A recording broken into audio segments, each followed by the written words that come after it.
Good morning, Trinidad and Tobago. I want to comment on a statement Dr. Keith Rowley made a couple of days ago. Dr. Rowley instructed the people of Trinidad and Tobago to brace for difficult times ahead. And I want to ask Dr. Rowley, when was there ever a time under his leadership that the people did not have to brace for difficult times ahead? You have been in office, Dr. Keith Rowley, for almost 10 years, a decade. You have spent almost $600 billion in a decade. And you are telling us that after you spent $600 billion, that we are supposed to be bracing for difficult times? Where did that money go, Dr. Keith Rowley?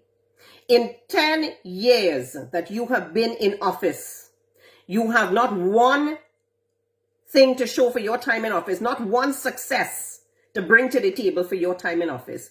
If you have been in office, Dr. Rowley, for 10 years and nothing has improved under your leadership, it means that you have failed.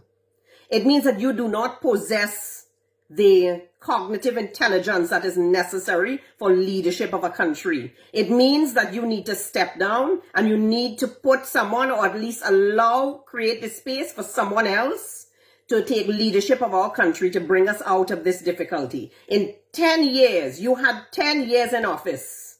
And after almost 10 years in office, you are coming to tell us that we have to brace for difficult times after you spent $600 billion? But I want to ask you specifically, Dr. Rowley, are you bracing for difficult times ahead? What about your family? Are they bracing for difficult times ahead? What about your friends and your financiers? Are they bracing for difficult times ahead? Because it seems that every time you come to the public and you make a statement like we have difficult times ahead of us, it is only the people who have put you in office that are the ones who are expected to brace for difficult times ahead. Not you, not your family, not your friends, and not your financiers, because they are insulated from the hardship that the ordinary man who put you in office face on a day-to-day basis.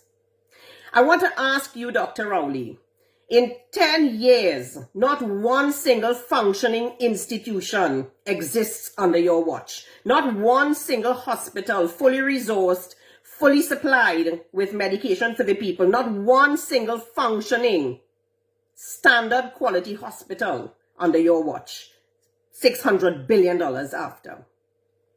When you say brace for difficult times, did you forget that your own Minister of Finance came into the public in Parliament and said he can see clearly now the rain is gone, indicating or insinuating that the country is out of the difficult period and we're heading towards recovery? What about Stuart Young, the Minister of Everything, who announced so many lucrative energy projects and partnerships? Where's your revenue from that? Dr. Keith Rowley, let's forget all about that in case you don't want to answer any of those questions, which I suspect you don't, and let's ask a different question. Let's not even talk about the entire population of Trinidad and Tobago. Let's talk about your supporters. Which PNM safe seat, which PNM constituency has improved under your leadership? Which PNM constituency has infrastructural changes and upgrades that provides a better quality of life for them under your leadership? On a personal level, which PNM supporter can say that they have acquired wealth, they have grown, they have succeeded with the policies, with the public policies you've put in place under your leadership? The only people who have improved under your leadership, Dr. Rowley, is yourself, your family, your friends, and your financiers. Nobody else. So it seems to me that you are in office solely for that group of people. What about the baby and her father who were executed, and you came out and made a promise that you were going to get justice for them? Where's that justice, Dr. Rowley? It's been almost 2 months. You see, when you make promises that you know that you will not keep, it is the same as lying. And I am calling you out as a liar, Dr. Rowley. You have no shame to come into the public forum and tell the people after 10 years in office, post $600 billion to brace for difficult times. And you know, it surprises me that even those who are extremely loyal to you are not infuriated by the fact that you are not the one bracing for difficult times.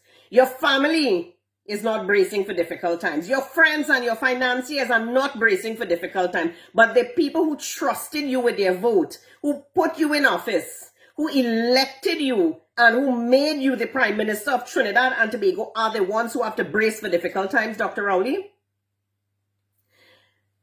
Trinidad and Tobago, at some point in time, we have to come to realize, despite which party we support, we have to come to realize that it is okay to exercise your democratic rights and to choose and to vote for those that you like and that you think will bring you value. But when that value is not brought to you, and when you are not feeling that on a very tangible level, and when the quality of life that you want for your children is not happening, it's not being brought to the table by the politicians, it's not existing, and the quality of life becomes significantly worse than when these politicians were installed into office by your vote, it is time to take the bull by the horn, and it is time to say, you made a mistake. The vote that you placed was ill-placed, and it is time to place that vote in the hands of someone else, in the hands of another party that will take that vote, that trust that you place in them seriously, will understand that it is either we all succeed or we all fail. We're in it together. It is not a pyramid structure where we have elite leaders at the top and we have commoners at the bottom. It has to be a flat, transformational leadership style where we win as a team, we win as a people, and we fail together as a people if we have to fail. But I am almost certain that if we approach this from a very flat leadership style and we win together, that we are all going to win.